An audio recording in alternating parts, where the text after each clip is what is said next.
Ольга, начинайте. А вот Карина подключается заново.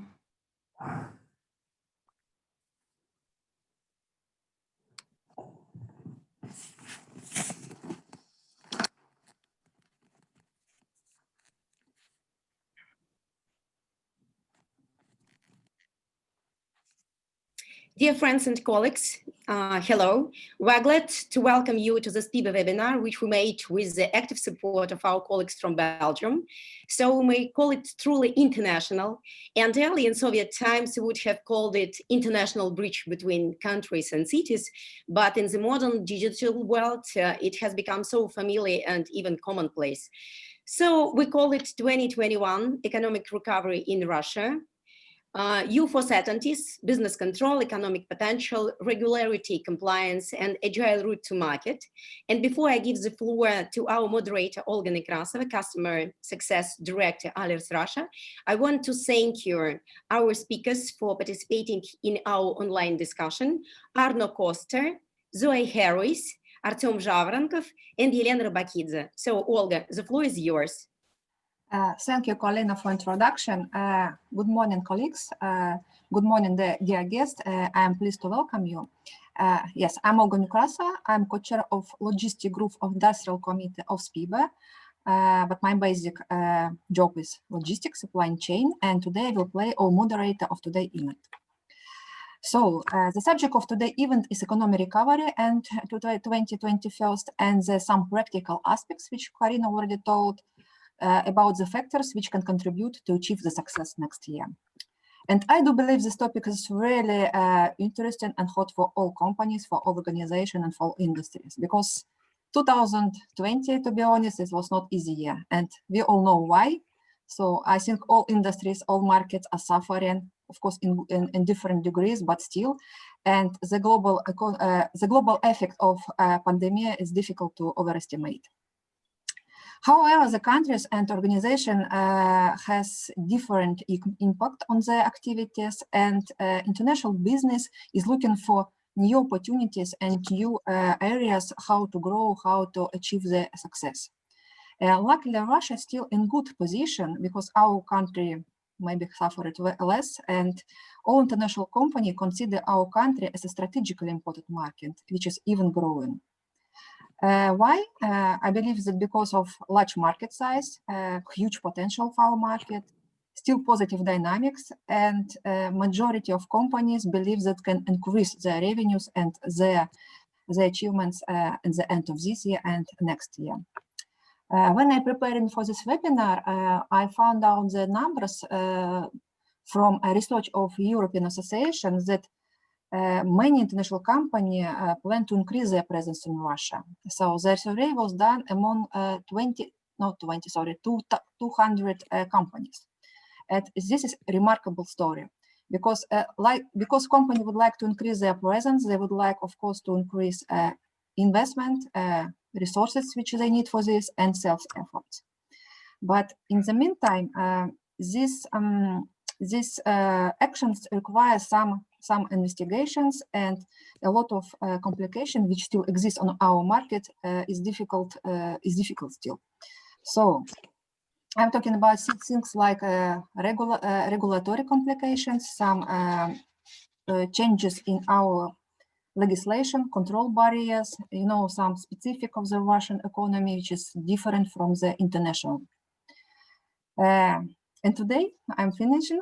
Today we have 4 great speakers who are from different industries, from different areas. It's consultancy, it's legal, and supply chain, who will share their professional knowledges and their visions and opinions how companies can achieve the success, what kind of factors should be considered before start activity on the Russian market, and what is important to know.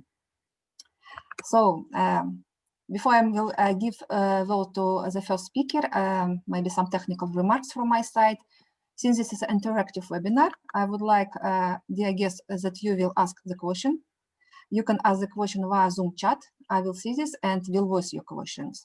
You can ask during all webinar, and at the end we have some time to also to ask our speakers. Okay. So Arno, I give word to you. Welcome. Morning. Share a presentation. Morning.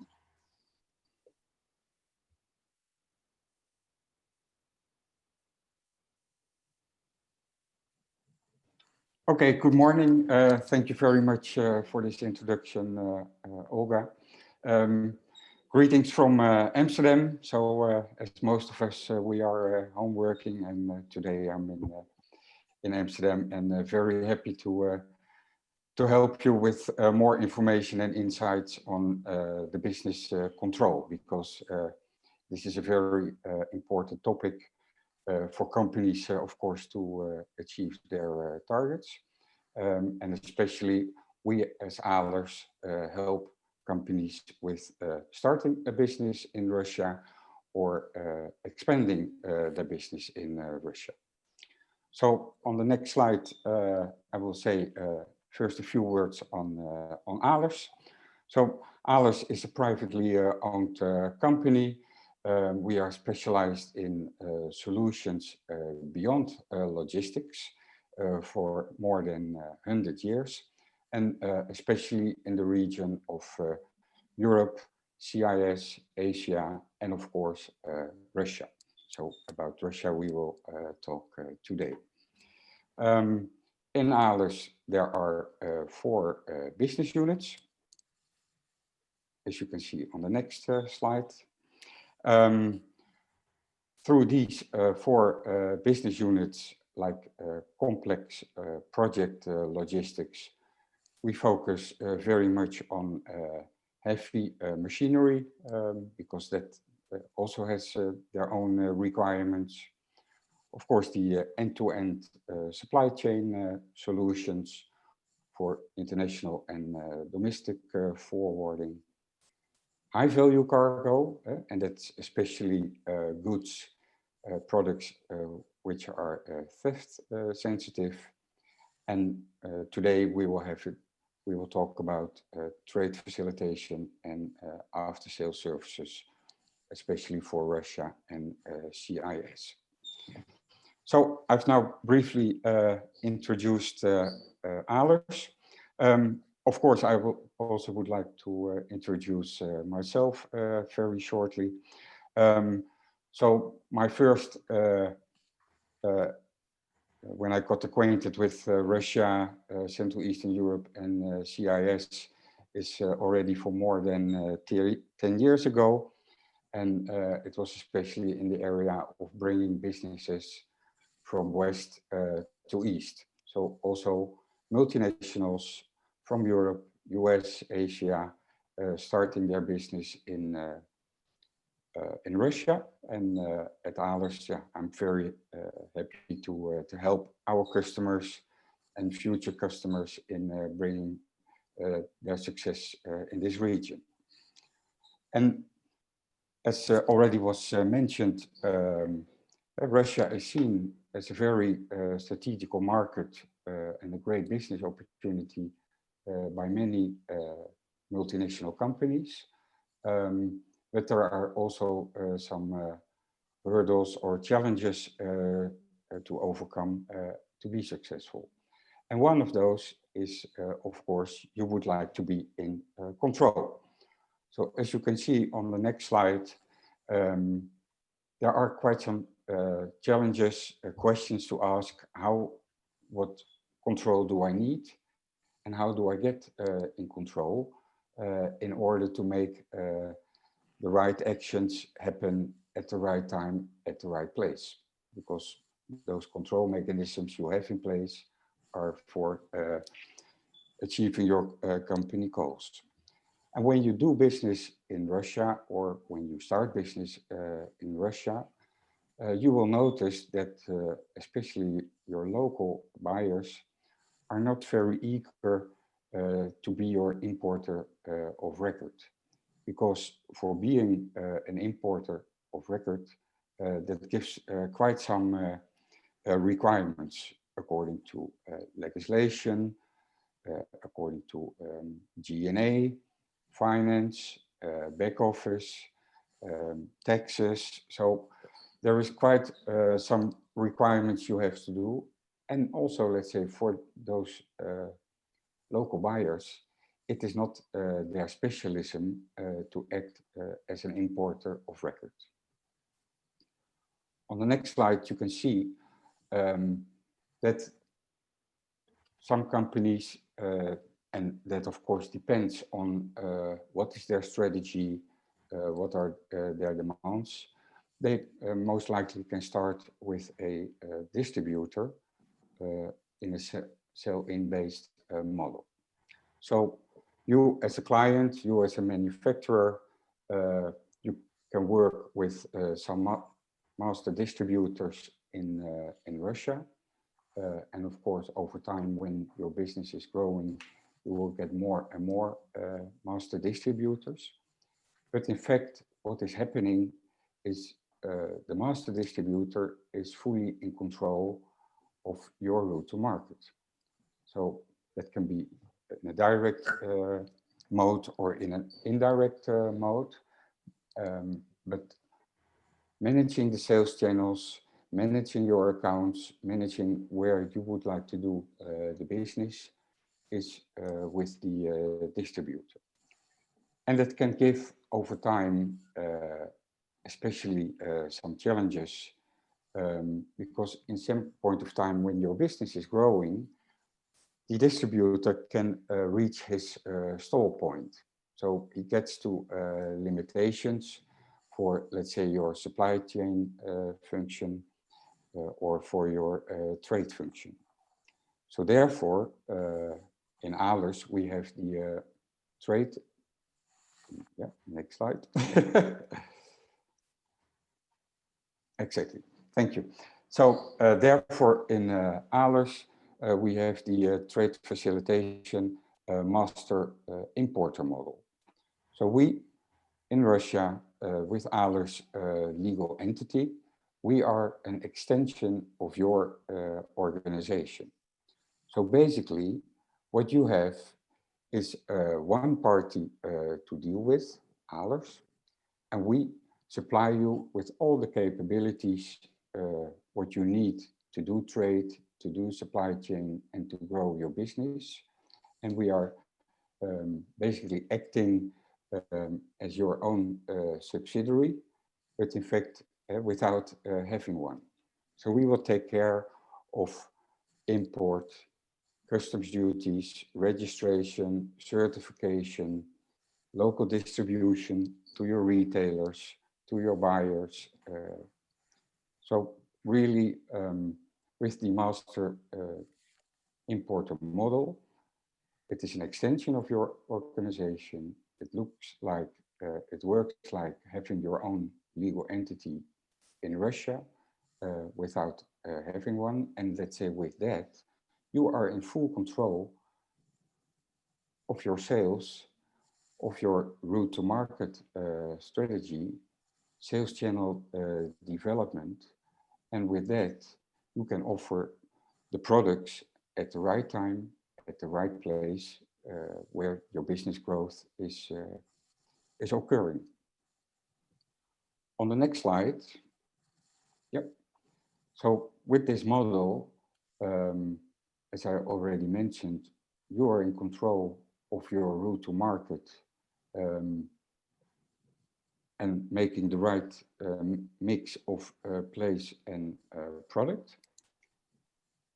The other thing is with our bonded warehouses, there is always local stock available, so we can deliver quickly to where the need for your products is, or where, let's say, sales, for instance, is increasing in a region in Russia.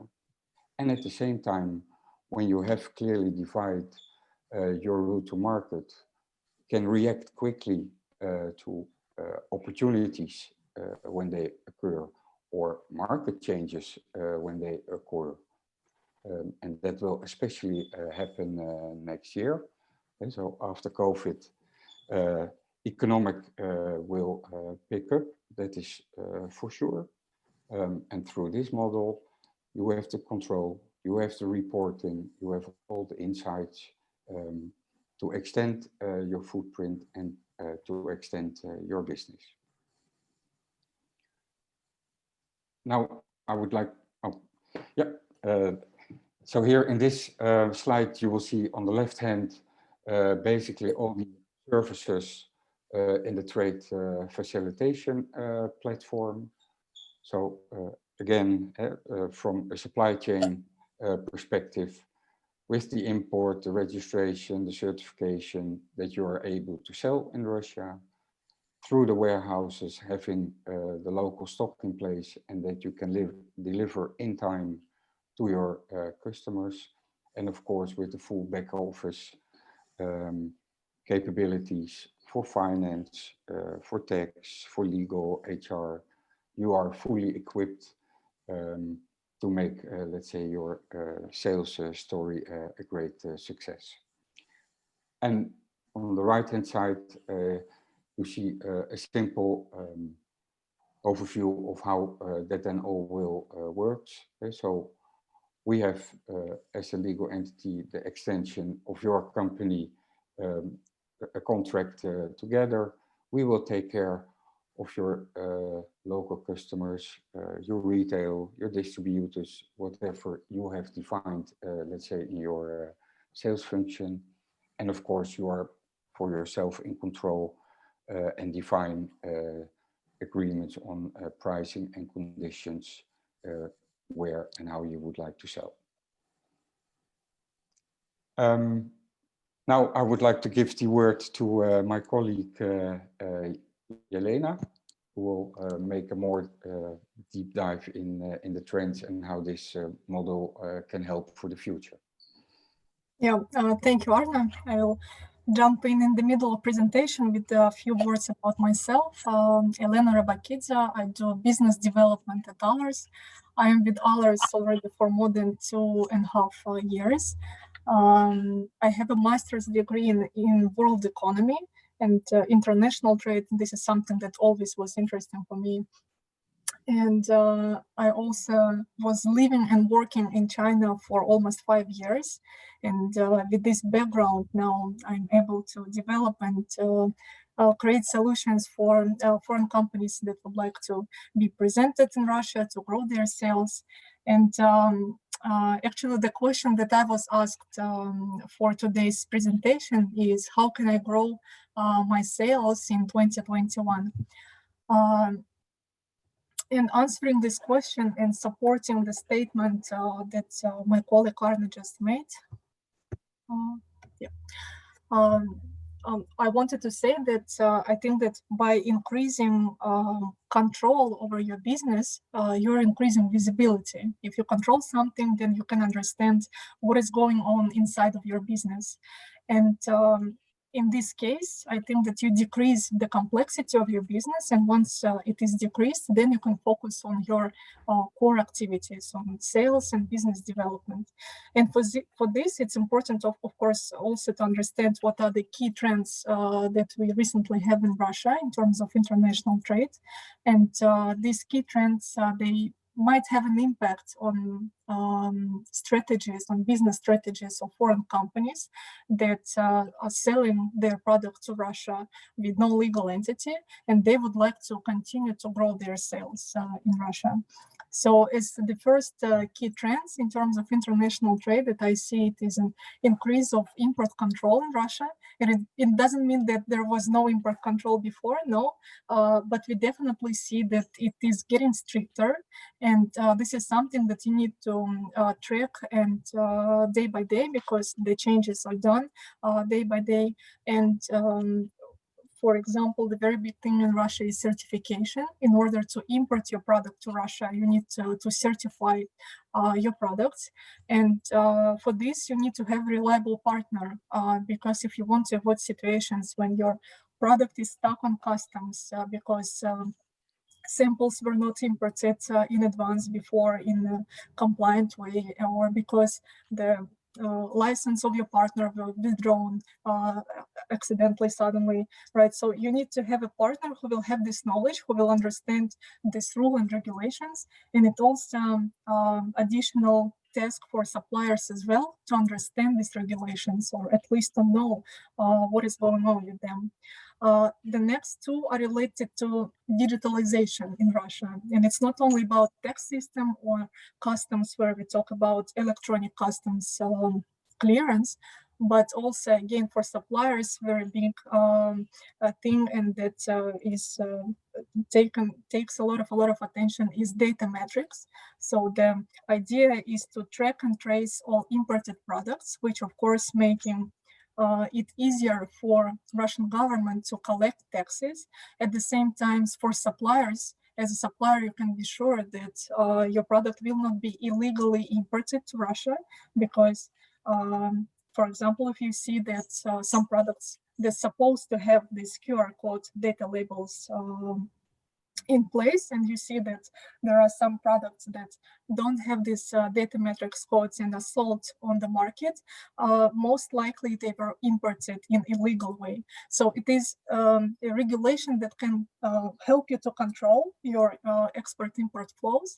And as final consumers, we also have possibility to be sure that we are buying well-quality products that meets all standards and requirements in terms of import control.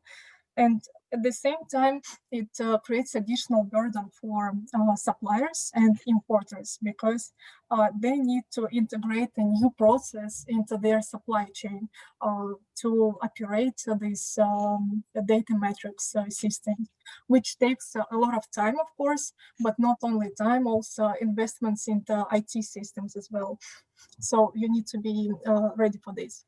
And these trends, they are result in increase of export and import complexity, which again, you as a supplier need to be aware of. Next one is supply chain disruption, as we experienced it this year with coronavirus. And this is something that requires company to have a quick and direct decision making, which is not always possible if you have a multiple tiers supply chain scheme. So companies now considering how they can avoid this situation, how can they minimize these layers within their supply chain. FX impact, of course, is even greater than before. Especially in Russia due to geopolitical situations. Again, as a suppliers or as importers, there should be done some actions in order to minimize these risks. And the last one is a huge increase of e-commerce sales in Russia as well, as everywhere in the world. And for this, it gives you a new sales channel, new opportunities, which you just cannot simply ignore, of course. But again, you need to have a partner who will be able to manage all of these operational processes together with marketplaces. And these trends, they result in demand of increasing of direct sales. So what we see now from companies, from the market, that many foreign companies, they would like to have a strategy in place that will allow them to be closer to their customers. And for this, they understand that visibility and transparency within their business is very, very important. Now companies, they not only want to just sell the product, but they also want to understand to whom they are selling the product, on which rates, and to which customers exactly, which regions they are covering, which cities, and so on. So it's they would like to analyze it. And for this, of course, they require to have data. To analyze it and to be the owner of the customer's data and customer relationship. Because when you are in the full control over the customer experience, it makes you successful or not, because in the end, it is the final consumer, final customer who will decide what to do with the next purchasing. And for this to be able to execute all of this and to have it in real life, companies understand that they need to be closer to their customers in terms of products as well. So which means that they would like to have their products locally available for local customers. So here the question is, okay, I would like to become more closer. I would like to probably switch my strategy to direct to consumer strategy, but still I have a question. How can I get my products to Russia? And for this, of course, you need to have a specialized company who will help you with that. And here we have a master importer solution. The concept of it, if we talk about agile route to market, this is something that can be considered. Today, we define basically any route to markets into three functions, into three parts. As you can see on the slide, the first part is related to supply chain functions. Next one is so-called shared services, but actually it is a legal entity functions. And the third one is commercial strategy. So as a concept of master importer focuses on two functions within this route to market. Which means that master importer picks up the product. He's responsible for every activities that should be done before importation. So in order to import your product, if it is needed to do certification, to do labelings, including data metrics as well. So this is something that master importer is responsible for. And then he puts the product on the warehouse in Russia or any CIS country. Which will be available for your local customers, which can be distributors, wholesalers, retailers, or even individual consumers. And then the core activities of legal entity part, as we see it here, is that since foreign companies who don't have legal entity here, they still need to sign contract. They need to fulfill these contracts to check them up and to be able to provide the service. So they use the technical legal entity of master importer to do this, to sign contracts, to execute order to cash service, to integrate and manage ERP, EDI systems. If it is needed to hire local people for sales activities, future sales activities, and of course, trade, finance, accounting, such as bookkeeping and trade analytics is also provided and available through the master importer model. And the only one function that companies are focusing on is commercial strategy, where they can decide what to do with their a list of customers, how to expand it, which marketing activities to do on this market in Russia, and so on. So this is agile route to market that can be customized by each industry, depending on the industry and depending on the services that companies need to have in place. Saying that, what we can see, and coming back to what I started with, is that in this case, working through the master importer, you can decrease this complexity of import and export because you are dealing with someone who has knowledge and experience in it, and someone who is exactly tracing all of these changes. And you are limiting your risk only to one partner instead of having multiple layers of partners. And in this situation, companies are focusing on business strategy, sales, instead of focusing on operational management.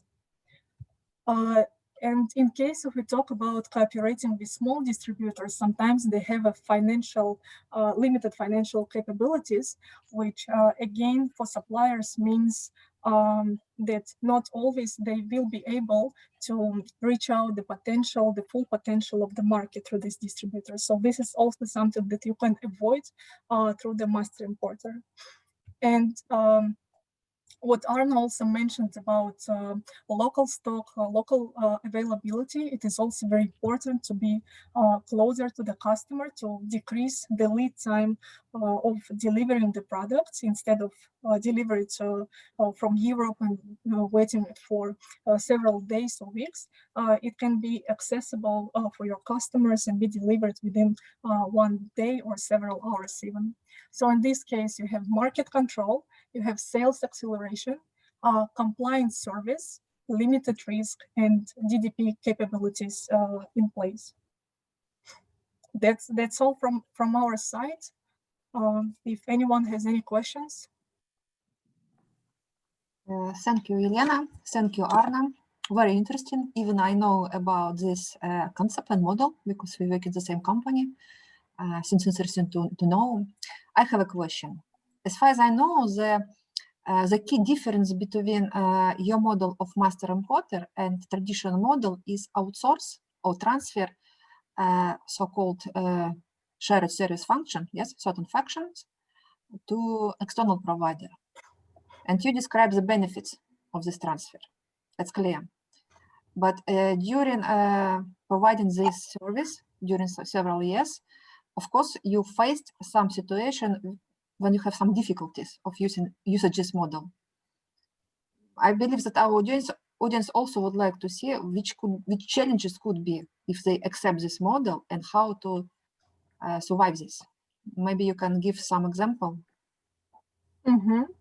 I think that the big advantage of this model is that you're not only outsourcing these services, operational services to master importer, but you're also outsourcing these challenges to your master importer.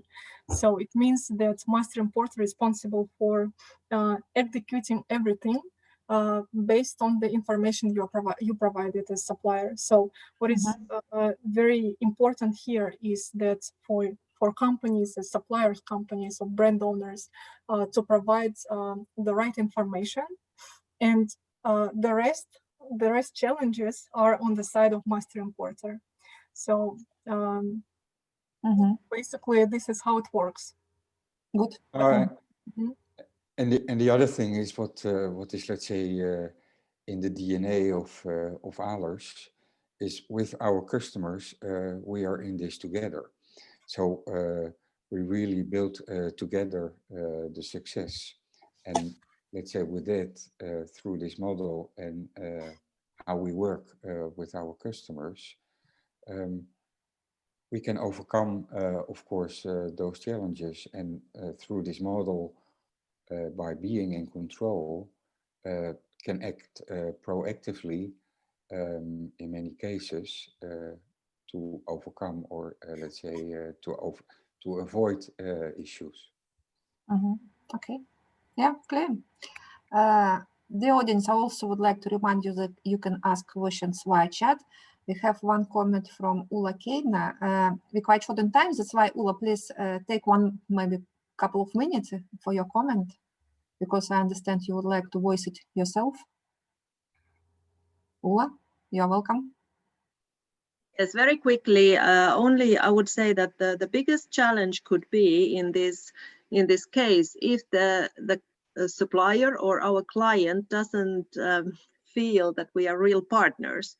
If there is not enough transparency and the real feeling of working together, because in that case, some important information might be missing, or let's say that they consider outsourcing the problems.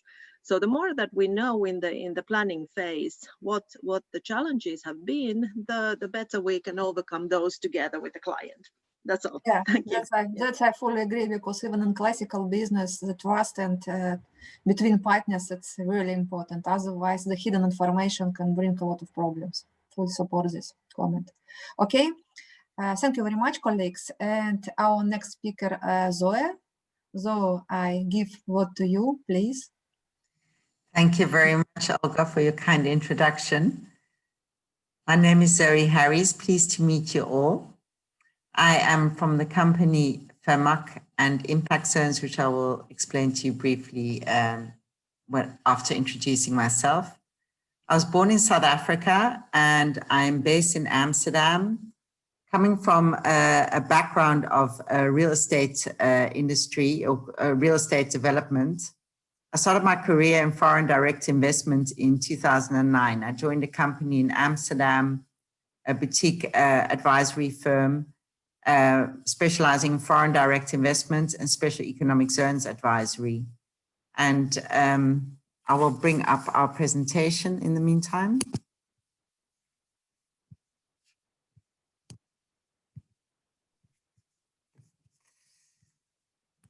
Can everyone see my screen? Yes, but you are in slide model. Okay, now it's good. Mhm.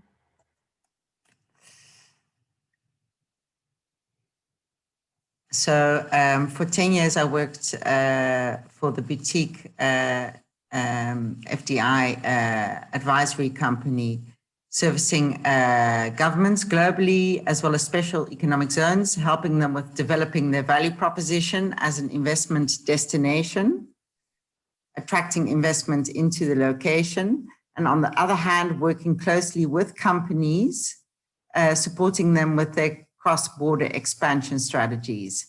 So working on site selection projects, but also supply chain optimization. So looking at, okay, where's best to locate, but also how are we going to be able to find our resources and supply our clients, and this all within the global changing landscape of geopolitics and natural disasters. So it's a very dynamic and complex area to work in.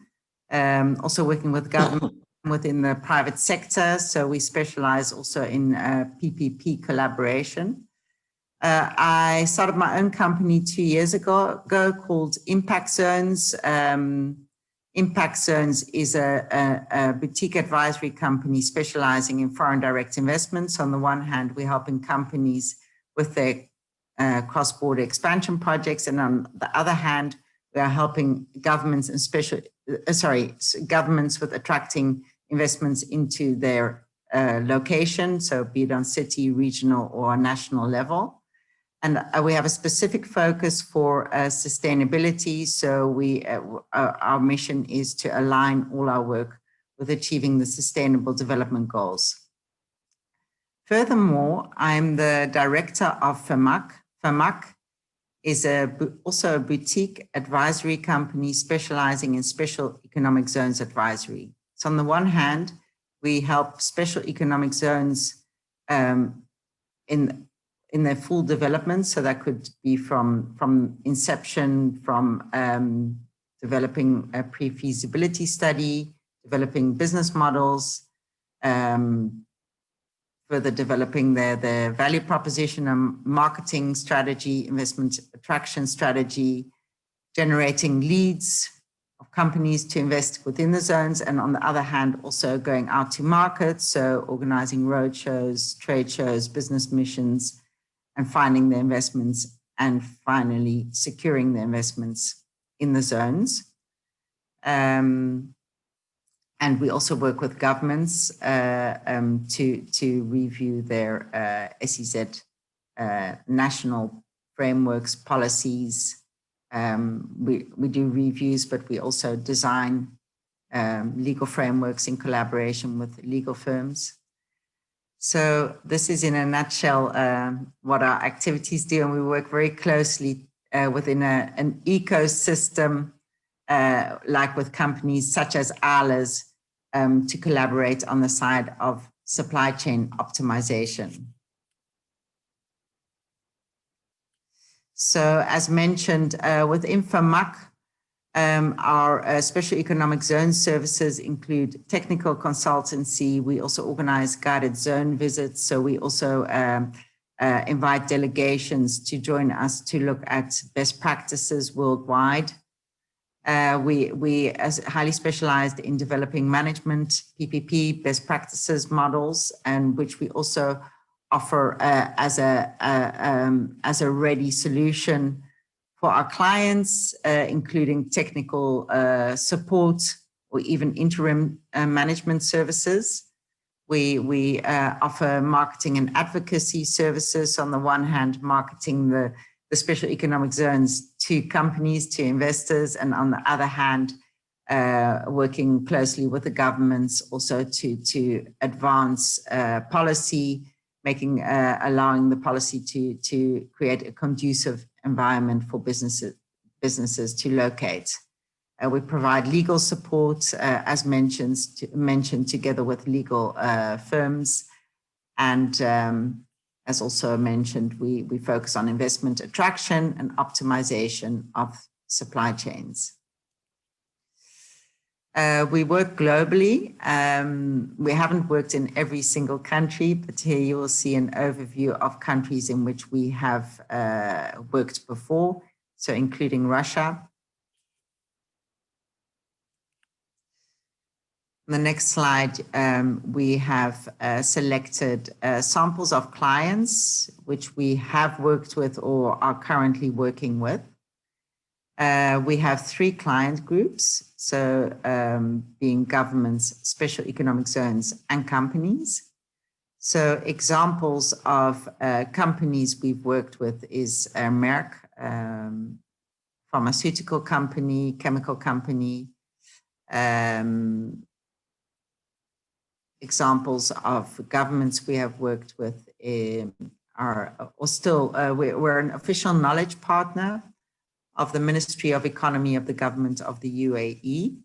So we provide support to the UAE government also in further developing their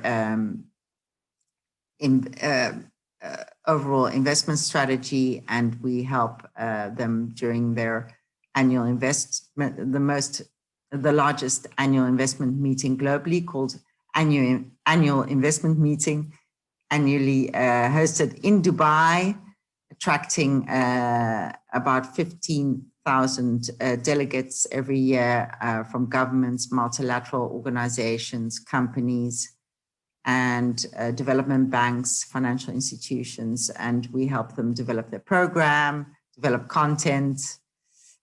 We provide workshops, trainings, webinars. Another example of a government who we work closely with is the government of Jordan, Jordan Investment Commission. We've helped their government or their country attract over $120 million worth of investment into the country. So we help them select the target sectors, target geographies who are going to be aiming for, and also identifying stakeholders such as AmCham Jordan. We developed their value propositions, sector profiles, hosted investment forums in Amman as well as in the United States together with AmCham Jordan, and successfully found companies who wanted to invest in Jordan, creating jobs and bringing money into the country and creating their own supply chain. So furthermore, we work with multilateral organizations such as the World Bank. We work on trainings together with the World Bank, capacity building trainings, as well as technical support for projects which are funded by the World Bank, mainly in developing countries. And we work, for instance, also with UNIDO, who is the United Nations branch focusing on industrial development, also supporting the further development of special economic zones. So we provide them also with inputs, with our experiences and expertise. Furthermore, we also work with World Free Zones Organization, a global organization supporting free zones worldwide. Also, we work with FEMOSA, a worldwide association of special economic zones based in Switzerland and a strategic partner of FEMAC. We work with academics such as Nijrode University, which is the top private university in the Netherlands. And furthermore, last but not least, we work with special economic zones. So for example, in Russia, we're working closely with Moglino, which is a publicly owned special economic zone located in the Pskov region, strategically located close to the north of Europe. So easy access to the northern EU markets, and on the other hand, strategically located in relation to St. Petersburg and Moscow. And we also work with special economic zone Stupino Quadrat, which is the first privately owned special economic zone in Russia, located in Moscow. So I'll get to that later into the presentation. So here we have an overview. As we are speaking about Russia's growth potential, it's good to have a look at Russia's economic relevance. So being a large economy, very important economy, with a population of almost 150 million residents. Russia is a very interesting market. Looking from a foreign investor perspective, there is a large local market to serve. And as Arno and Elena were already explaining, there are many companies out there already exporting to Russia and have a large client base already established in Russia, as it is a large market. Furthermore, Russia ranks quite high in terms of the ease of doing business. So this is according to the World Bank ranking. So Russia as a country already has ranked number 31, and the trend is positive. So next year we can even see a better score, which is very good news for Russia and also for companies looking into doing business with Russia or even investing into Russia. So looking at Russia's landscape in terms of special economic zones, currently there are 33 publicly owned special economic zones in Russia. And these 33 zones, which you can see in the map here, unfortunately the writing is very small, but you will all be provided with a copy of this presentation after the webinar. These zones can be categorized as industrial zones, technology zones, tourism zones, and logistics zones.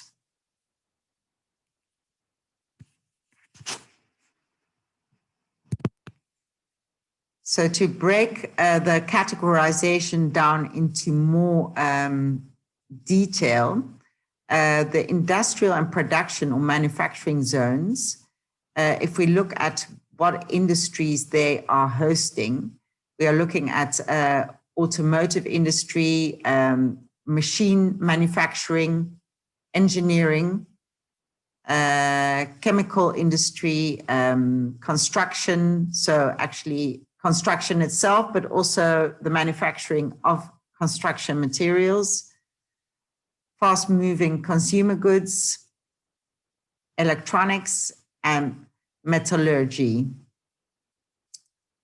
The second category, high-tech and innovation. Russia has an advanced economy in terms of high-tech development, R&D and innovation. So special zones have been established to accelerate Russia's innovation and R&D profile. And in these zones, we are looking at microelectronics, telecommunication, nanotechnology, atomic energy, biotechnology, and IT. Furthermore, the third categorization of the zones, we are looking more at logistics zones, which are focusing more on logistics centers, aviation and ports, but also railways, which I don't see mentioned here, but we are looking at multimodal logistics centers. And these are obviously becoming more and more important now in the times in which the e-commerce sector is booming. The fourth category is tourism, focusing on development of hotels, spas, restaurants, and entertainment. So leisure industry, which is due to the current situation with COVID, not a growth industry and not a growth sector. So I will not give tourism too much of a focus during today's presentation. So on the next slide, we see an overview, a few points on which advantages are offered to companies locating in the special economic zones. And these are, for instance, a beneficial administrative regime. Within the zone, you will enjoy the benefits of being in a free custom zone area. There are specific tax incentives available for investors into the zones. The special economic zones provide ready-to-use infrastructure. There are special discounts for land acquisition and office or facility lease. And there's also an accelerated depreciation option, which will result in paying lower taxes, lower corporate income tax. In this slide, you will see a comparison between the legal framework in Russia in general for companies and what it looks like in the zones. And you can see what the advantages are for companies locating in the zones. So first of all, profit tax percentage. If you locate outside the zone as a company, you will be paying a percentage of 20%, while in the zones 15.5%. So that is almost a quarter less. The property tax percentage is normally 2.2%, and within the zones it's 0%. Then we have the land taxation, which is between 0.1 and 3.5% outside of the zone, and within the zone it will vary. But there are tax holidays available, which are guaranteed by regional authorities for up to 10 years. Then we have a huge benefit on social insurance contributions of our staff base. So generally that would be 34% outside of a zone, and in the zone we are looking at 14%. So that's a direct benefit of 20% on your labor costs. And the land acquisition price would be 100% of the market price as usual outside of the zone, and within the zone there are all kinds of special arrangements depending on the zone, between 40 to 50% reduction of land price of the cadastral value. So taking into account what the special economic zones have to offer foreign investors, what they can offer foreign investors, but also looking at the current trends, which were already touched upon by Arno, and especially Elena spoke more about the trends. First of all, if you are already, I'll actually go to point 3 straight away. So looking at companies already trading with Russia and exporting to Russia, whether they have made a choice of choosing a master importer, such as a company as Ahlers, like an importer of record, it might at some certain point be a next step to start producing locally. So looking at supply chain resilience, because due to the disruptions, it's been particularly hard to service our clients in Russia. So it would make sense to could be advantageous to set up production and manufacturing facilities in Russia, servicing the Russian market, and in that respect, going back to point 2, also avoiding any exchange rate fluctuations, because as you all know, the Russian ruble has devaluated considerably, making foreign products more expensive within Russia. So this is could be a challenge. So in order to make the prices of your products cheaper and to be able to keep and grow your client base in Russia, it might make sense to locate in Russia and then understand the benefits of establishing your company in a special economic zone. Furthermore, the good news for Russia is that the outlook is very positive for 2021 and 2022. So after a 6% GDP contraction in 2020, We are looking at a 2.7% GDP growth in 2021 and a 3.1% growth in 2022. Furthermore, Russia is for an investor can be considered a geopolitical stable investment destination, as President Putin will be in power until, well, has elected to be in power until 2036, which will provide investors, companies, the security of knowing that there will be no radical policy, no foreseen radical policy updates, which is also a favorable prerequisite for investing in Russia. And furthermore, looking into, as a company, to understand where there is growth potential in Russia, so looking at sectors, but also at products, it is a good idea to look at Russians' exports and imports. And in terms of looking at the main products being exported from Russia, here we're seeing an overview from 2018. So the main exports are mineral products, metals, chemical products, vegetable products, and machinery. So this might already provide you with an insight as to what companies would benefit from producing in Russia, as well as on the next slide, looking at what are the largest import products of Russia, because these would be products which would be interesting to start manufacturing locally. So first of all, those are machines. So that would be also for the automotive. Second of all, transportation. So we're looking at automotive industry, production of agricultural machinery, manufacturing equipment, any kinds of mechanical products.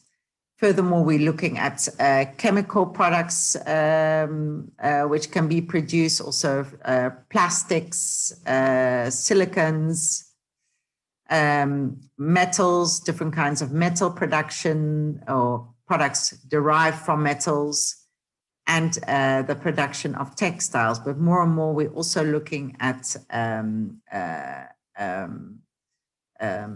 food processing, and seeing how we can process our own foods in Russia within the zones, which, for instance, on the next slide, we can see this is happening in Special Economic Zone Stupino Quadrat, located in Moscow.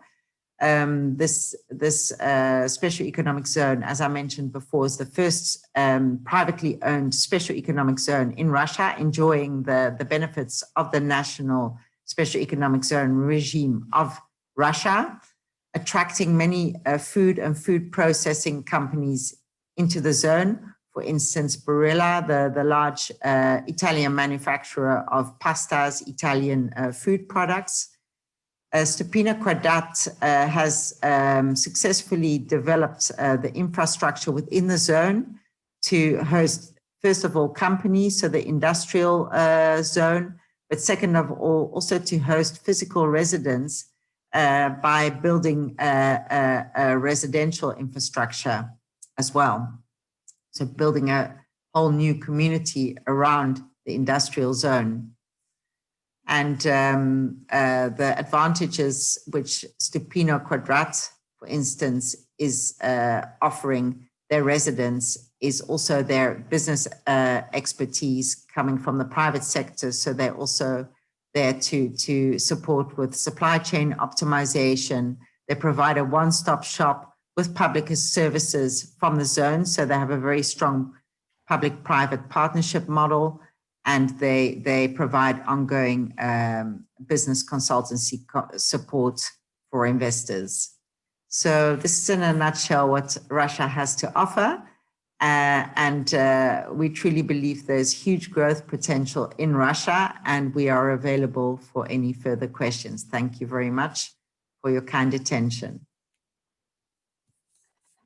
Thank you, Zoe. Very impressive.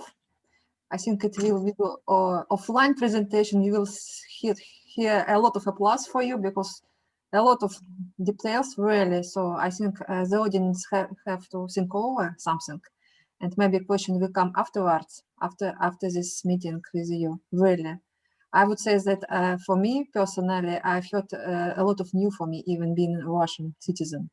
So Thank you very much. yeah, thank you very much. Colleagues, again, if you have questions, please write to our chat. You will also receive all presentation of all speakers after this event, and you will have their contacts. And if you have some questions, you will contact directly.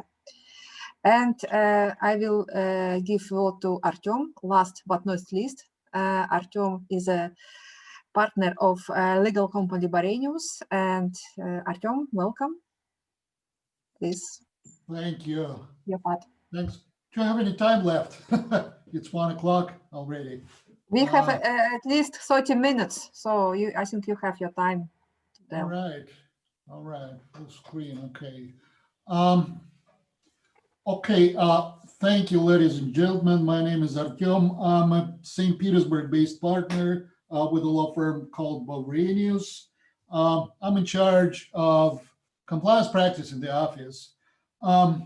I gotta tell you what, it's not the most pleasant legal practice ever. I should tell that. Artem, sorry to interrupt, but we cannot see your presentation. We see your screen, but without presentation. Sure. Yeah. Can you see it now? Let's wait, but not now. It's still white screen. Oh, now it's okay. Yeah, perfect. Thank you. Okay, right. Okay. Now it's working now, right? It's working. Okay, very good. So, yeah, I mean, well, it's not the most pleasant practice ever, legal practice ever, because, sometimes we have to deal with conflict-driven situations.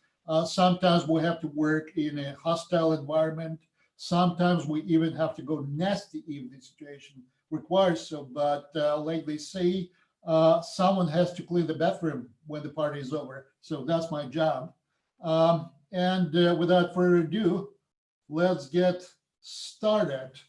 Well, the word compliance is very superficial and has, many shades to it, has many meanings to it. And that actually it's not always anti-corruption or ethical compliance. It's also money laundering and terrorist financing. It's also sanctions compliance, very important. There's also a thing called personal data compliance, antitrust and anti-monopoly compliance. Then we have an industrial safety and labor protection and ecology compliance, as well as insider trading and market manipulation that goes to the financial markets. So, I mean, there's a whole thing about compliance procedures, and there's no way for me to cover all of them within this single presentation, unless we want to have concluding words in 2021.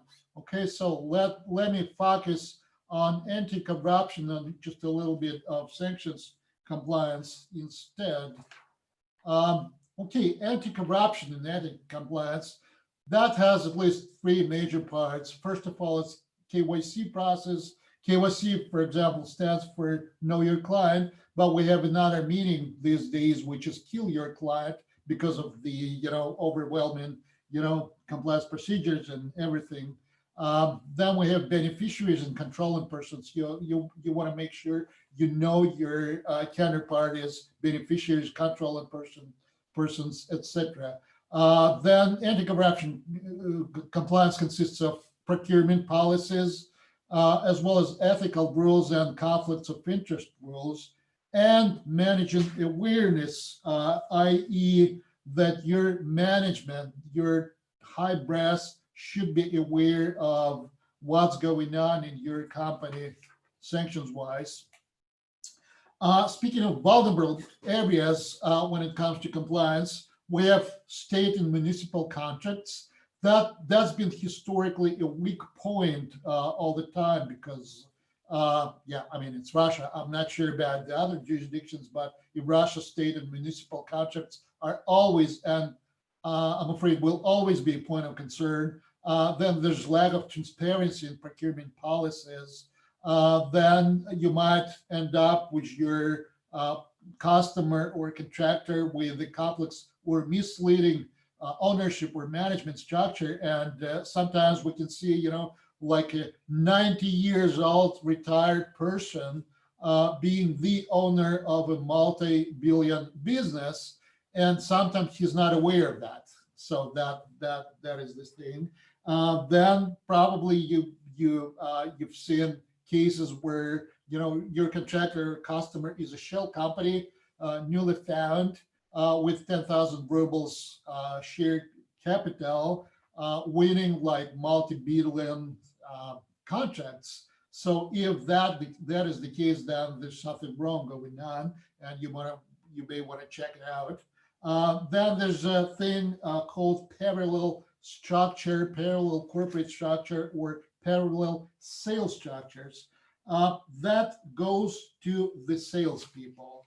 I'm sure there's a good breed of people working in the sales departments and so on and so forth. I'm sure of that, but some of them are not so good. Some of them are not, you know, distinguished with high morale people. And I mean that some of them might be tempted to use the status quo, to use the existing corporate structure, to squeezing out a little bit of money for their personal enrichment. Yeah, some nice extra profit or something like that. So you may want to keep an eye on them at all times. And then you may want to check the employees, because, you know, I mean, employees are conflicted when their spouses, mistresses, lovers, next of kin, you know, friends, drinking buddies are concerned. You know, that's the life. C'est la vie. You know, you have to know what's going on with your employees as well. Okay, what to do? First of all, you must have compliance policies. That's a must. Everybody has to have a compliance policies. Better have than not to have them in place. Then you need to do a background check on your contractors, your customers, their beneficiaries and management, and not a formal check. You need to be aware of who your counterparties are and who are behind your counterparties, who own the business, who control the business, so on and so forth. Then you have to have an effective and transparent procurement mechanism. Once again, it's not a formality. You need to have that in place. Then it is advisable to have screening, at least one screening program for procurement policy purposes. There's a whole bunch of them available. You know, some of them are free of charge. Some of them are paid services. You may want to choose from, you know, a myriad of them, you know, but you have to have at least one of them. In most complex cases, you may need to work with even forensic agencies, or whatever you call it in your jurisdiction, information agencies, detectives, whatever we call it, forensic. And it's, yeah, we've seen situations where it was really required, you know, to work with those people to dig out some kind of facts, to legally dig out. Then you may want to do a constant check of on conflicts of interests all the time, every day. Then internally, you have to have a thorough, and you have to do a thorough and comprehensive check on your employees and management. You have to do, I mean, sure thing, you don't need to do that on everyone, you know. Probably office janitors might be excluded, excuse me, from the check, but still, you know, especially those people directly involved in redistribution of valuable items, you know, those who are directly deal with your customers or clients, those people are of particular importance. and you may want to do a comprehensive check on them. You have to do a background check on conflicts of interest for, once again, employees and management. And to the extent provided by law, you may want to think about surveillance over employees, especially salespeople. You don't want to do illegal surveillance, though. You do want to do illegal surveillance. Just keep that in mind. There's a couple of tips for you to consider as well. First, I'm not sure about the other jurisdictions, but in this country, everything on the personal data in this country is strictly protected. That's why any action to see your employees' emails or correspondence or something like that requires their prior consent, direct and clear consent. So before, and the tip is that before hiring anyone, once again, especially salespeople, you may want to ask them to write down, to sign a consent on screening his or her emails and correspondence, on screening his or her phone calls and messages. Then you may want to put a total ban on using private email addresses and private phones for work purposes. We've seen that a lot, and you may want to get rid of that. Then you want to put a total ban on using employers' logistics, goodwill, and the client base for work unrelated purposes, for their private enrichment and something like that. And just a couple of words in conclusion of that that part of my presentation. You may want to have an officer, a lawyer or a non-lawyer, fully or at least partially dedicated to the compliance work. Then you may want to consider cooperating with information agencies and forensic agencies for that purpose I described just now. Very important that every action, compliance-related action, should be and must be confirmed in writing. No oral discussions on important matters compliance-wise. You need everything in writing. You need to check emails. You need to, any information must be in writing so that that part of information could be potentially used in court proceedings or otherwise. And last but not least, the careful distribution of competence, multiple level of decision-making process. So you don't want to put all the eggs in one basket, so to speak. You need to, multiple levels of competence. You don't want to, trust one person and for him or her to decide on everything, deals-wise or otherwise. Okay, and just a couple of words on the sanctions compliance practice. Nowadays, it's a major risk factor. And I'm not talking about UN sanctions and widely recognized sanctions. I'm talking about unilateral sanctions, i.e. where a particular country imposes sanctions on other country or other groups of countries. And it's not only like the United States versus Iran or the United States versus Russia or, I don't know, India versus Pakistan or the other way around. It's, multi-angled problem. That's why, you need to be aware of that. And if your business is present in many jurisdictions, you need to be aware of that. Sanctions have an extraterritorial effect, meaning that sanctions in one jurisdiction may potentially apply in other jurisdiction.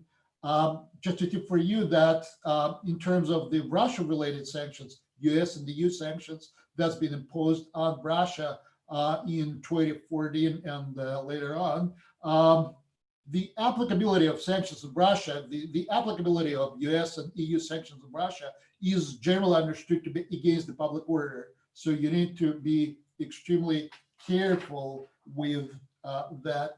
And my very last slide, I guess, is sanctions compliance, what to do.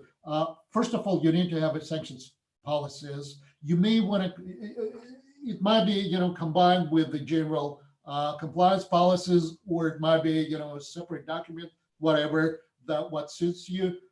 But you need to have sanctions policies. And once again, if there was a group of international group of companies, you don't want to apply US or EU sanctions automatically in Russia. Once again, because of that clear conflict between US and the EU on the one side, and on the one hand, and Russia on the other hand, in terms of Ukraine and Crimea crisis, you may want to have it separate sanctions policies for Russia once you have a presence in this country. Then you need to have a sanctions persons screening programs, at least one of them. Again, there's a whole bunch of them available. You just need to choose from. Then you need to consider incorporating specific clauses in your contractual documents, be it sanctions related clauses or force majeure clauses or anything else that would suit your purposes in order to mitigate sanctions related risks. And very last, this time it's you need to have a sanctions dedicated compliance officer. And that, ladies and gentlemen, concludes my presentation. Should you have any questions on compliance practice or otherwise, I would be glad to be of assistance. Thank you.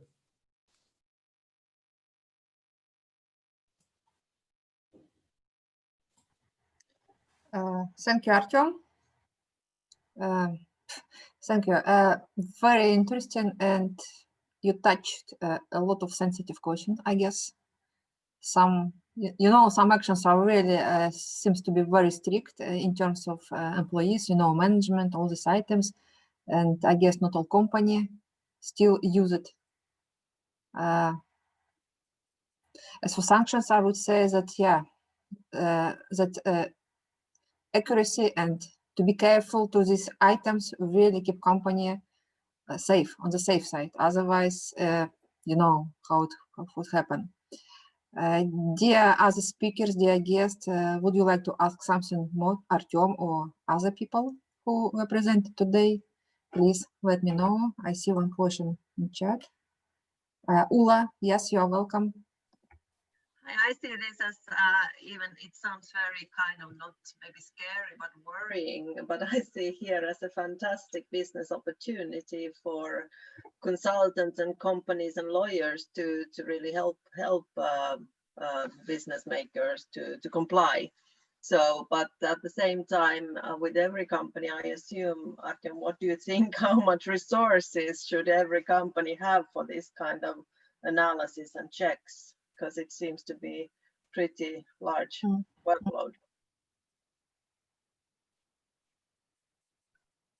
Artem, did you hear what I was asking? Artem, you're on mute. Oh, I'm sorry, I can barely hear you. I'm sorry about that. There's something wrong possibly with my... Okay, I could repeat the question, Artem. So just saying that this could be potentially a good business opportunity for some new companies focusing to this area. And of course, the lawyers are one of those experts. But how much do you think, just let's say, some company with, for instance, 10 million euro turnover should invest to own personnel checking all these suppliers and customers? Or do you think it's a good idea to outsource? Oh, okay, thank you. I got it. This time I got it. I think it's, well, surely it depends on the size of your business and how international your business operations go, okay? If we're talking about just a 10 million euros or US dollars business, maybe it's not really wise for you to have, especially a fully dedicated officer, with full salary paid on and something like that. Maybe it's better to outsource them, It's not, well, you need to do a basic background check on your customers and contractual parties, right? that may be done either in-house or by, external lawyer or any other person. A background check on your Russian customer or contractor would require, I don't know, 20 minutes of time. So it's not that big a deal after all, okay? So you may want to ask us or somebody else to do that. But there's quite another story though, if you're dealing with complex cases, like if you're dealing with Gazprom or Rosneft or another big oil and gas giant, and you get involved yourself in a complex transaction or something like that, when you need to carefully, thoroughly check what kind of sanctions and compliance risks you may be exposed to.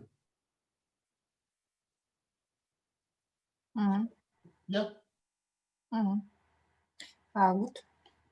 I have another questions regarding internal organization compliance, yes, and control of the people and control of the information, do you have some examples how companies establish such kind of control, and what the reaction is in company, and how companies overcome potential issues with the people?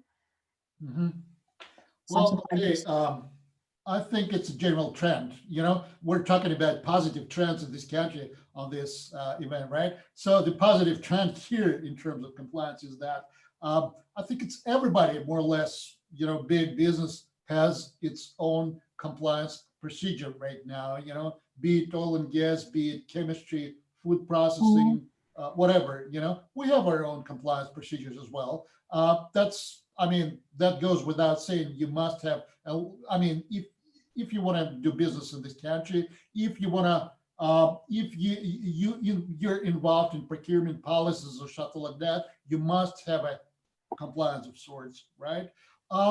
Next, your next question is how people react to that. Yeah. Well, the general trend is that, of course, negatively. They don't like it, especially the salespeople, especially those, the finance people, the salespeople, i.e., all those personnel who are directly involved in doing the actual business. They consider us to be, like the bad guys, actually, we don't earn money, we spend money, we're spent for to that extent, and that's why they don't really like us. But still, we are here to mitigate the risks, and they do understand that it's a necessity these days. You have to, it's the inevitable evil, if you will. Yeah. So being a logistic company, we also faced the necessity to control the business, of course, control drivers, for example, yes, workers on the warehouse and other things. And the actions to protect the goods, of course, it's taken. But, there is quite standard areas which this control exists for the many years. And, in office, it could be different situations. That's why I asked about this. But taking account a lot of threats around us, we understand that control, let's say, visibility and transparency of the information, it's a key factor to control. Oh, absolutely. Yeah, absolutely. That's why, it's necessary. And I believe the company should adjust it, to be adjusted for this. Oh, I totally agree with that. Point is that I think it's in every jurisdiction. It's not only Russia, pretty much everywhere. The company is liable, potentially liable for the actions of its employees. Okay, whatever an employee does, it's the company who might be held responsible in the first place. That's why. That's why we need to be extra. Agree. Okay, so we are very perfect in timing. We have 5 minutes, but if no other questions, I suggest to close our event. Thank you again to all our speakers. Thank you very much, colleagues. And me personally, I was pleased to be here today because I knew, again, a lot of new things for myself. Dear guests, we will distribute presentation afterwards, and you will always contact SPIBA and contact to the speakers if you have additional questions and would like to discuss something more. Thank you very much. Thank you. Thank you. Bye-bye. Thank you. Thank you. Bye-bye. Thank you.